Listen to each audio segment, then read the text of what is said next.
প্রিয় দর্শক, আসসালামু আলাইকুম। আমি কামাল হোসেন বলছি। আমি আজকে যে বিষয় নিয়ে আলোচনা করব সেটা হলো মোটরসাইকেলের চেইন পরিবর্তন করা। মোটরসাইকেলের চেইন পরিবর্তন করতে হলে আমাদেরকে বুঝতে হবে কেন পরিবর্তন করব, আগেরটা কেন নষ্ট হয়ে গেল, আর কি দেখলে আমরা বুঝবো যে এটা নষ্ট হয়ে গেছে, আর কি দেখলে বুঝবো যে এটা ভালো আছে। তো চলেন আজকে মোটরসাইকেলের চেইনটা পরিবর্তন করা দেখাই। হ্যাঁ, তো আমার চ্যানেলটা একটু লাইক, কমেন্ট, শেয়ার করেন, এটা সাবস্ক্রাইব করে দিয়েন। আমি আস্তে আস্তে আপনাদেরকে সমস্ত কিছু মোটরসাইকেল, প্রাইভেট কার, জিপ এবং আপনার কোচ সবগুলি ব্যাপার নিয়ে আলোচনা করব। চলেন দেখি।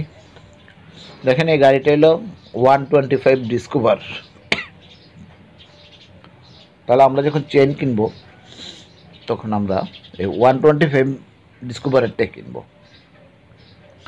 যদি নাম্বারে না মিলে, লিঙ্কে না মিলে আপনার, তাইলে কিন্তু চলবে না, টিকবে না চেনটা।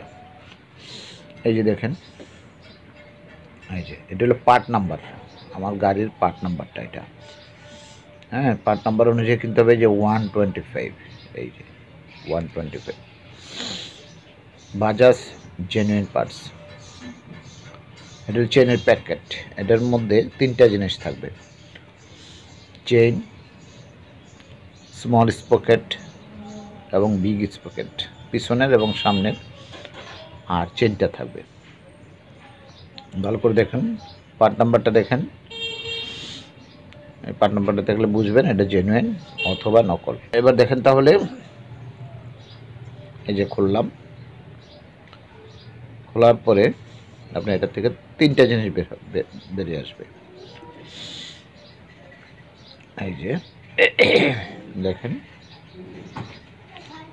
এটা হলো পিছনের স্পকেট, এটা হলো সামনের স্পকেট।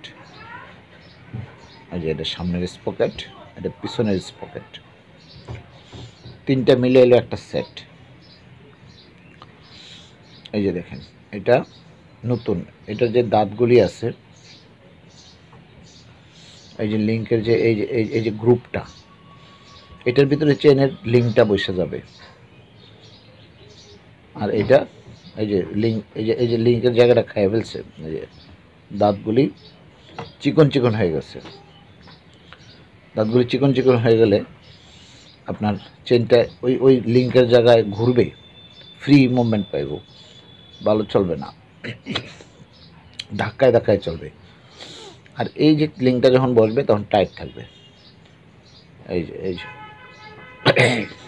যে লিঙ্কের জায়গাটা একদম পাতলা হয়ে গেছে, মানে চেন ঘুরতে ঘুরতে লিঙ্কের জায়গাটা বড় হয়ে গেছে, দেখেন অনেক বড় হয়ে গেছে। আর এইটা, ওটা বাদ।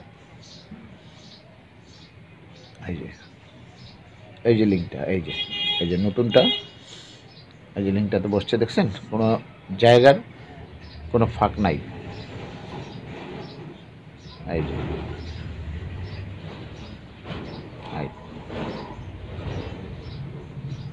আপনি কখনো শুধু চেইন স্পকেট বাদ দিয়ে লাগাবেন না, 3টা একসাথেই লাগাইতে হবে। এইটা হলো পিছনেরটা, ওই চেনটা বাদ।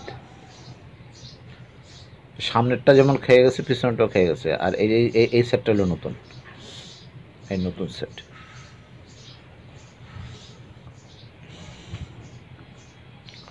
এই যে এখন হলো ফিটিং, আমরা পিছনের ইয়াটা ফিটিং করব।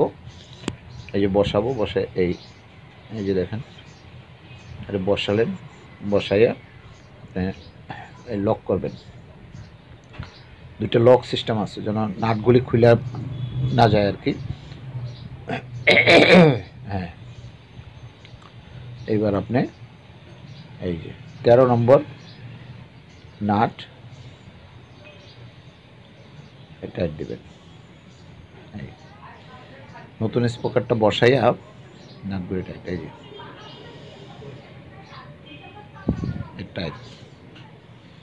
টাইটটা ভালো দিতে হবে। টাইটটা ভালো না দিলে কিন্তু এটা ধাক্কায় চলবে এবং নাটগুলি ভেঙে যাবে। যখন ঘুরবে তখন নাটগুলি ভেঙে যাবে।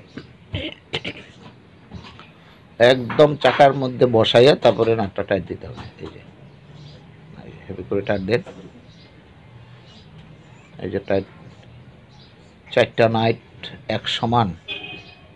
এই যে একটু কম বেশি হলে একদিকে উঁচা হয়ে থাকবে, তাহলে টাল টাল করবে। টাল যদি হয় তাহলে আপনার চেইন কিন্তু পড়বে।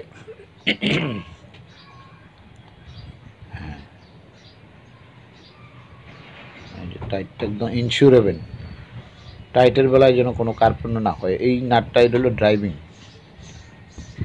এটাই আপনাকে চেনটা দিয়ে ড্রাইভ করবে। তারপরে হ্যাঁ, এবার আসেন আপনি এটাকে, ওই যে দুইটা লকের জন্য দুইটা যে ইয়া দিলাম, এটাকে এবার এই যে নাটটা লক করে দেন।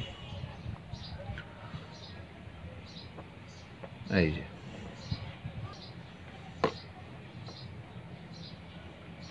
এই যে লক, এই যে লক হলো। একটা করলে হবে, একটা করলে হবে। হ্যাঁ,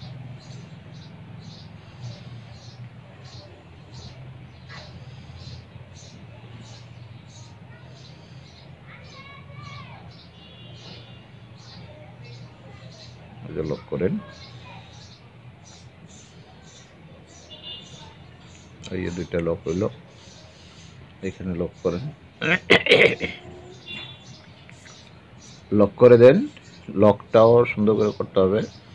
এই লকটা হলো আপনার নাটটাকে বাঁচাবে আর কি, কখনো এটা ঘুরে ফ্রি হয়ে যাবে না, দাঁতগুলি কেটে যাবে না, প্যাঁচটা কেটে যাবে না।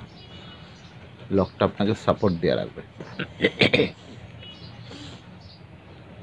বাস লক হয়ে গেল। এরপরের এটা যখন আপনি লক করবেন তখন ওই চাকার ইয়াটাতে বসাই নেবেন, তাহলে লকটা ঠিক মতো করা যায়, বাইরে নিয়ে করতে পারবেন না। চারোটা লক করে দেবেন। তো আজকে পর্যন্ত, পরবর্তী ভিডিওতে আপনাদেরকে পুরো চেইনটা ফিটিং করা, গাড়িতে ফিটিং করাটা দেখাবো। কারণ অনেক বড় হয়ে যায় ভিডিও, এই জন্য আর দেখাতে পারলাম না। এই পরের ভিডিওতেই দেখাবো।